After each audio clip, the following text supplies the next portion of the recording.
안녕하세요. 김기훈 PT하기. 오늘은 부산 PT 전문 트레이너가 알려주는 다이어트 시작하기 전 꼭 아셔야 될 필수 사항들에 대해서 알려드릴게요. 첫 번째로 먼저 자신의 몸을 촬영해 놓으세요. 비포 사진을 남겨주셔야 주기적으로 사진을 비교하고 어떻게 몸을 바꿔 나가야 할지에 대한 부분들을 고민해보고 또 앞으로에 대한 방향성을 잘 잡아 나갈 수가 있어요. 두 번째로 촬영할 때는 타이트한 옷을 똑같은 색상으로 똑같은 모델로 촬영을 해 놓는 게 좋아요. 나중에 똑같은 옷을 입고 있지 않고 비교해보면 몸의 라인이 바뀐 부분들을 정확히 알기 힘들 수 있어요. 그래서 그런 부분을 감안했을 때 똑같은 색상의 똑같은 사이즈 옷을 입고 운동하기 불편하시다면 촬영할 때만이라도 그 옷을 입고 촬영하고, 그렇게 되면 시간이 지났을 때 옷이 좀 커진 느낌이라든지 지방이 많았던 부위는 확실히 옷이 널널해지는 느낌을 받을 수 있을 거예요. 세 번째로 매일 체중을 아침에 공복 상태에서 재는 거예요.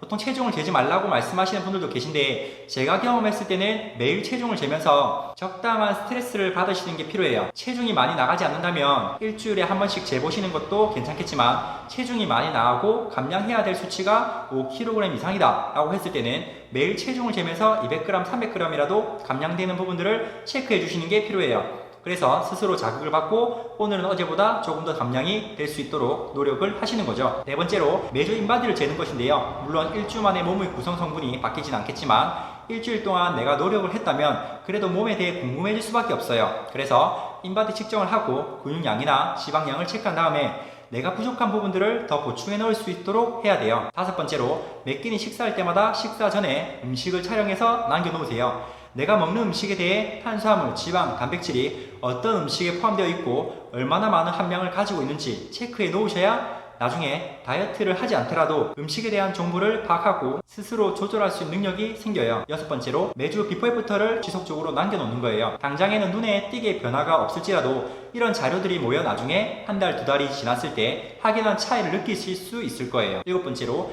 운동일지 매일 작성하는 건데요. 운동을 하다 보면 하기 싫은 날도 있고 운동이 잘 되는 날도 있을 거예요. 그럼 운동이 하고 싶은 날은 내가 어떤 운동을 했을 때 기분이 좋아졌고 어떤 운동을 했을 때 힘들고 하기 싫은지를 파악할 수 있어요. 운동에 대한 종목 이해를 통해 나에게 맞는 운동을 찾아 나가는 거죠. 여덟 번째로 하루하루 일기처럼 하루 감정 상태를 매일 작성해 놓는 거예요. 이런 기록들이 기분이 울적하거나 감정 기복이 심할 때 들여다보면 내 감정의 소리에 귀 기울일 수 있어요. 다이어트는 육체적 심리적인 싸움이기에 나 자신에 대한 이해와 대화를 끊임없이 해야 돼요. 이럴 때는 객관적인 자료를 토대로 나를 알아가는 과정이 필요한 거죠. 그래서 반드시 기록을 남겨 놓으셔야 돼요. 여덟 번째로 SNS를 단순히 놀이수단으로 삼지 마시고 다이어트하거나 운동할 때 영상 촬영이나 사진을 촬영해 놓고 업로드 해보세요. 이것 또한 작은 취미가 될 수 있고 반복적인 습관을 통해 내가 하려고 하는 일에 대해 몰입과 집중을 할 수 있는 방법이에요. 스타 블로그, 유튜브를 통해 자신의 성장 일기를 기록해 놓는 거죠. 아홉 번째로 주말 활동량 높은 취미를 가지는 거예요. 대부분 주말 식단이 무너지고 운동도 안 하게 돼요. 주말을 이렇게 보내게 되면 아무래도 월요일, 화요일 적응하기까지 시간이 오래 걸리고 다시 힘든 운동과 식단을 하려고 하면 몸에서 거부 반응이 일어나요. 그렇기 때문에 주말에 산책이나 등산 이런 취미를 가져보시고 활동량이 높은 취미생활을 가져보세요. 열 번째로 저녁에 다음날 먹을 식단을 구성해 놓으세요. 아무래도 아침에 식단을 구성하려고 하면 바쁘고 귀찮아서 식단을 챙기지 않게 되는데, 그렇게 되면 점심, 저녁 외식을 하거나 과식, 폭식을 할 수 있는 확률이 높아져요. 내가 먹을 음식들은 항상 가방에 싸들고 다니는 습관을 통해 언제 어디서든 몸 관리할 수 있는 준비가 되어 있어야 돼요. 이상으로 90% 이상이 제가 말씀드린 방법들을 적용하고 다이어트 성공을 했고 지금도 꾸준히 관리를 하고 있는 분들에게 적용하고 있는 방법입니다. 꼭 한번 따라해 보시고 너무 기본적인 방법들이지만 참고하셔서 실행에 옮기시길 바랍니다. 감사합니다.